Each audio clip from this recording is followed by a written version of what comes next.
Olá pessoal, iniciamos mais uma aula e agora vamos falar sobre Plotino.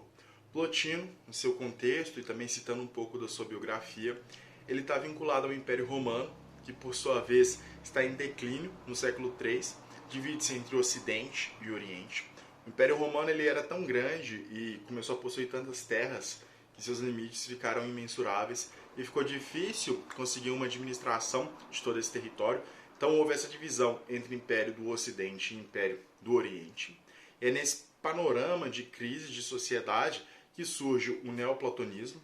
O principal fundador dessa corrente inicial, a gente tem pouquíssimas coisas escritas, é Amônio Sacas. O neo, como a palavra já diz, vem do inglês new, né? Significa o novo platonismo. Então eles tentam retomar a questão de Platão, repensar essas questões que foram colocadas. Amônio Sacas, então, vai ser o precursor aí desse neoplatonismo. Ele ensinava na biblioteca de Alexandria e o Plotino se sente atraído por essa perspectiva e se muda para a biblioteca para estudar com um professor. Lá na biblioteca, então, o Plotino ele vai desenvolver suas teorias, vai ficar muito tempo lá estudando, revisando as leituras e as teorias de Platão. Depois disso, ele vai começar a lecionar, dar aulas, vai sofrer uma influência muito grande ali da mística oriental, como Alexandria e a biblioteca reunia as pessoas que mais estudavam ali no mundo antigo, então tinha gente de várias correntes filosóficas, ele vai ter um contato muito grande então, com a mística oriental, e toda a sua obra que ele vai ter depois dessas aulas com Amônio Sacas e o neoplatonismo, seus encontros ali com as místicas orientais, ele vai desenvolver sua própria teoria e a gente vai encontrar um pouco desse relato a partir do seu discípulo Porfírio na sua obra Enéas. Então Porfírio vai compilar tudo isso que o Plotino deixou pra gente. Agora que a gente já tem uma introdução de quem é um Plotino e de qual que é o seu contexto, vamos compreender um pouquinho do seu pensamento.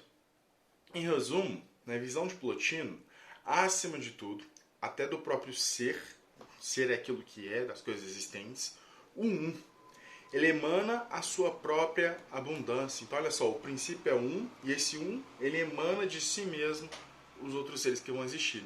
Em segundo plano, vem o logos, o intelecto, cuja característica principal é conhecer a si mesmo, ser consciente de si.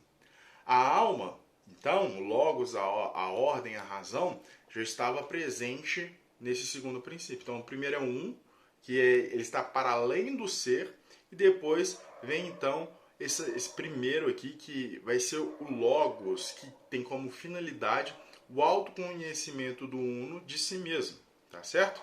A alma não se esquece dessa realidade primeira, porque ela participa dessa realidade primeira.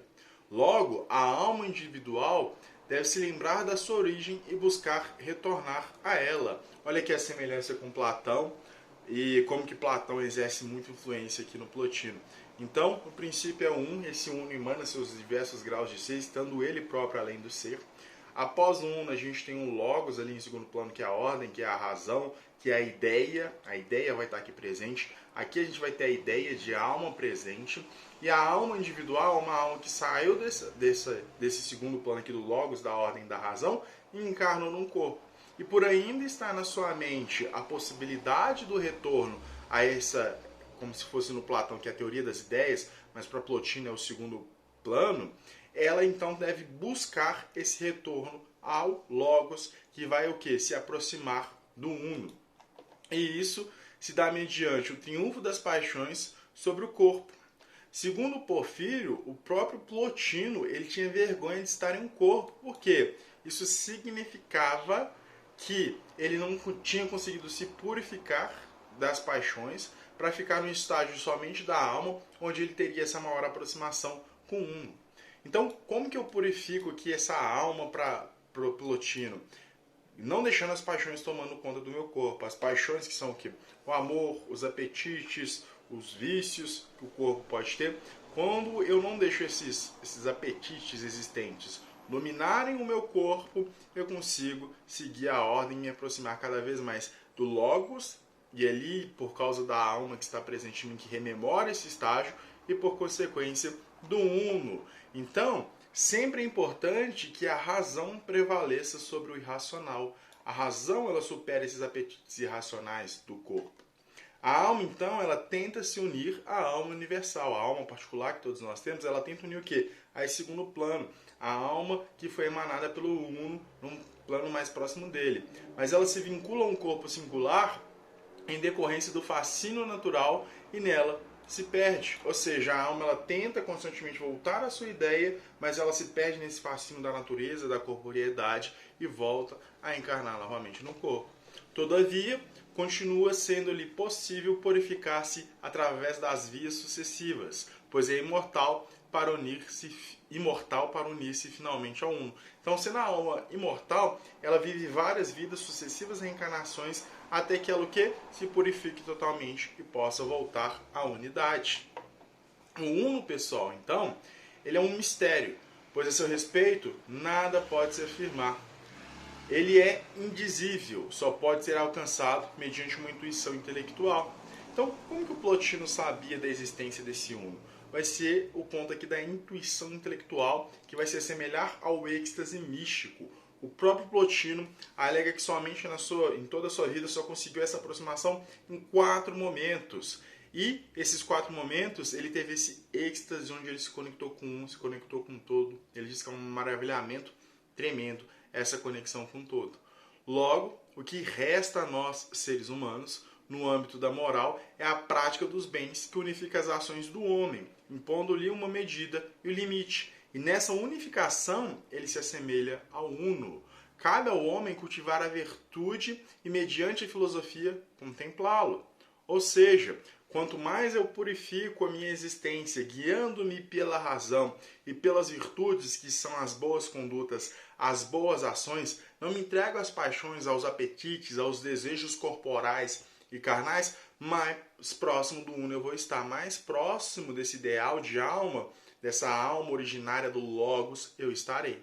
Então, este é o pensamento de Plotino neoplatônico. Olha só, ele pega a teoria de Platão, a partir do seu envolvimento com Ammônio Sacras ali em Alexandria, como eu falei para vocês, e ele o que? Revisa essa teoria, ora discordando de Platão, mas sempre trazendo o seu ideal primeiro, que é a existência desse outro plano, tá certo? Esse outro plano de existência, mas aqui não são mundos diferentes, porque o Uno é uma emanação, é um mundo só e a gente se encontra em diversos graus de ser. O próprio Uno ele está para além do ser. E nós estamos perto aqui da matéria e da racionalidade. Logo, quanto mais material, mais longe do Uno nós estamos. Diante disso, nossa vida ela deve se permear por o quê? Por ações racionais virtuosas. Porque assim, cada vez mais, a gente vai abrir mão do corpo, a gente vai abrir mão das vicissitudes e retornar para este que é o nosso lugar natural, que é o quê? Próximo da ideia de alma e do Uno, tá certo? O próprio Plotino conseguiu fazer isso, como eu falei para vocês, mediante ao êxtase místico. Caso alguém tenha uma experiência mística, fique à vontade aqui para contar conosco. Ele disse que é nesse momento que a gente tem a certeza da existência do Uno, essa intuição intelectual, esse acontecer místico que não cabe palavras para lhe dizer, que prova a sua existência. Pessoal, a aula de hoje foi sobre, então, a temática do Plotino, a questão do indizível, a mística. Olha então que o neoplatonismo, o novo platonismo ganhando uma nova forma, uma nova interpretação, mas sempre tomando as bases de Platão para explicar o que é o mundo e para explicar como nós devemos viver e passar por essa existência. Espero que tenha ficado compreendido. Dúvidas, críticas ou sugestões, siga à disposição. Lembre-se de ler o nosso quadrinho aqui embaixo, onde se encontra o resumo da aula de hoje. Espero que esse conhecimento tenha elevado a sua compreensão de mundo. E aí, você concorda com Plotino? A alma é imortal, se a gente se guiar pela razão, pela virtude, a gente consegue purificar o nosso espírito e retornar a essa alma inicial e se aproximar do Uno? Concorda ou não concorda? Sigamos no debate. Obrigado pela atenção.